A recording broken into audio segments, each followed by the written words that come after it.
मित्रांनो, प्रेमाची गोष्ट या मालिकेमध्ये असं आपण बघणार आहोत. सागर हा दारूची बॉटल फोडायला दाताने जातो, तर त्याचा दात दुखतो आणि त्या दातामधून रक्त येत असतं. तर तो म्हणत असतो तर त्याला आठवतं मुक्ता गोखले सुद्धा एक डेंटिस्ट आहे, पण तो म्हणत असतो मी तिच्याकडे जाणार नाही. आणि सागर लगेच फोन काढतो आणि त्याच्या मित्राला फोन करतो.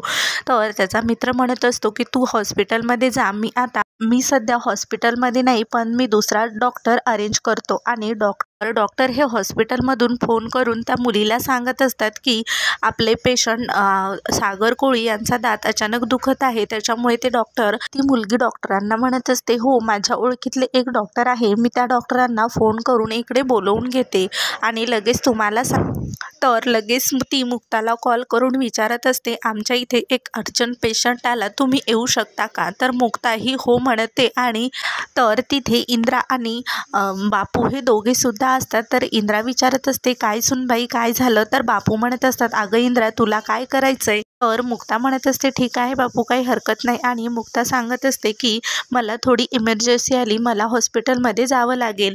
तर इंद्रा म्हणत असते, जा बाई, कुणाचा तरी दात दुखत असेल. मुक्ता ही अर्जंटमध्ये हॉस्पिटलमध्ये जायला निघतं. तर इकडं सागर हॉस्पिटलमध्ये येतो.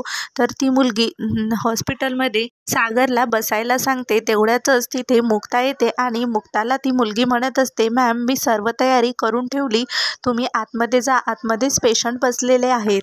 सागरचा इकडे दात खूप दुखत असतो, त्याच्यामुळे सागर इकडे केबिनमध्ये असतो बसलेला. तर तेवढ्यातच तिथे मुक्ता येते. मुक्ता सागरला बघून खूपच आश्चर्यचकित होते.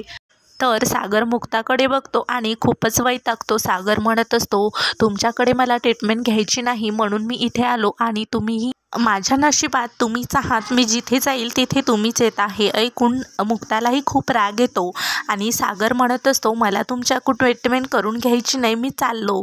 तर असं म्हणत मुक्ता म्हणत असते, एक मिनिट थांबा, पण तुमचा हा त्रास खूप वाढणार आहे, कारण तुम्हाला यावेळेस कोणताही डॉक्टर भेटणार नाही आणि तुम्हाला हा त्रास रात्रभर सहन करावा लागेल. तर हे ऐकून सागर खूप घाबरतो आणि गपचूपपणे टेबलवर जाऊन बसतो आणि म्हणत असतो, काय ट्रीटमेंट करायची ते करा.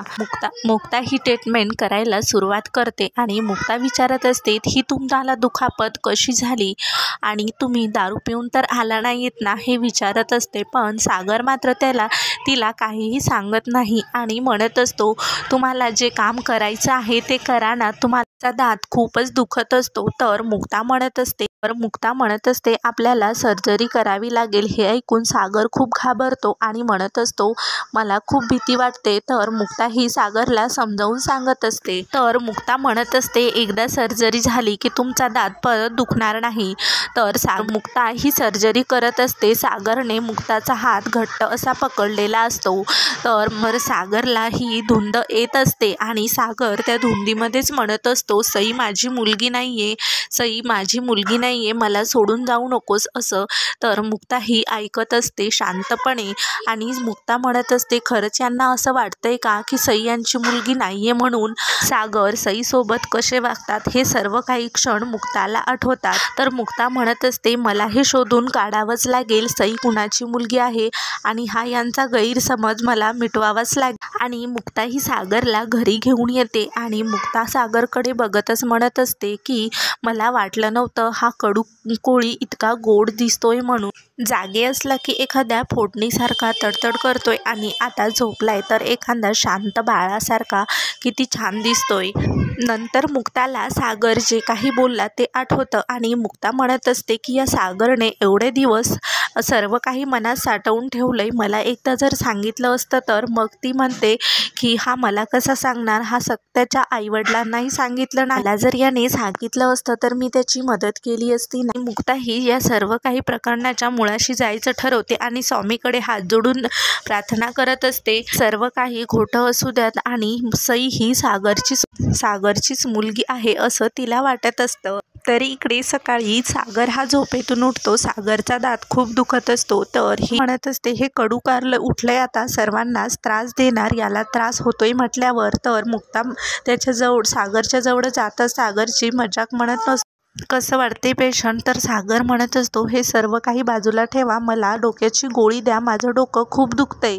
तर मुक्ता म्हणत असते, मी अशी गोळी नाही देणार तुम्हाला, तुम्ही रात्रभराचं काही खाल्लं नाही त्याच्यामुळे तुमचं डोकं दुखतंय, तुम्ही काहीतरी खाऊन घ्या म्हणजे तुमचं डोकंही थांबेल. आता गोळी देत नाही तर सागर हा बाहेर जातो. सागर, इंद्रा आणि बापू हे दोघेजणही बाहेर असतात. तर इंद्रा सागरला बघून खूपच घाबरते. तर इकडे मिहिका आणि मिहीर हे दोघेजणही खूप टेन्शनमध्ये असतात आणि मिहीर म्हणत असतो, या दोघांना एकत्रित आणण्यासाठी काय करावं लागेल?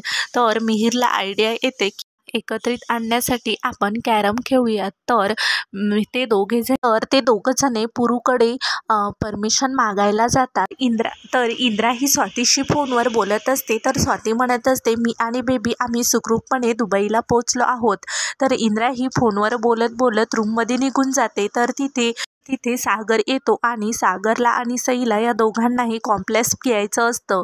तर त्या दोघांचीही आवड निवड ही सारखीच असते. त्या दोघांनाही सारखंच दूध थंड लागत असतो. तर ते बघून मुक्ताला खूप बरं वाटतं आणि तर पुढील भागामध्ये आपण बघणार आहोत, मुक्ताला सागरचा केस सापडतो आणि ते बघून मुक्ता खूप खुश होते आणि मुक्ता ठरवते सागरचं DNA टेस्ट करायचं. तर DNA टेस्टचे रिपोर्ट घेऊन मुक्ता ही सागरच्या समोर येते आणि म्हणत असते, हे बघा DNA टेस्ट तुम्ही जिंकलात सागर कोळी, सई ही तुमचीच मुलगी आहे. हे ऐकून सागर खूप खुश होतो आणि सागर म्हणत असतो, मला त्या हर्षने म्हटलं म्हणून मी. मुक्ता म्हणत असते, कुणीतरी तुम्हाला काहीही सांगेल आणि तुम्ही त्याच्यावर विश्वास ठेवणार का? तुम्ही चॅनलला अजून सबस्क्राईब नसेल केलं तर प्लीज चॅनलला सबस्क्राईब करा.